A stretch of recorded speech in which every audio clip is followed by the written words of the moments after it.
ग्रामीण भागातील एक हृदयद्रावक घटना सध्या सर्वांच्या डोळ्यात पाणी आणत आहे. आयुष्यभर एकमेकांची साथ देणाऱ्या दाम्पत्यामध्ये पत्नीच्या निधनानंतर पतीने घेतलेला एक निर्णय लोकांच्या मनाला चटका लावून गेला आहे. पत्नीच्या अंत्यसंस्कारानंतर हा वृद्ध पती घरातून निघताना आपल्या पदरात भाकर बांधून निघाला.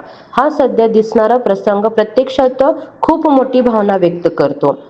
आयुष्यभर पत्नीने सांभाळलेली जबाबदारी, तिचं प्रेम आणि तिची आठवण या सगळ्यांचा तो एक प्रतिकात्मक क्षण होता. आजच्या काळात नात्यामध्ये बदल होत असताना अशी घटना जुन्या पिढीतील नात्यांची खोली दाखवते.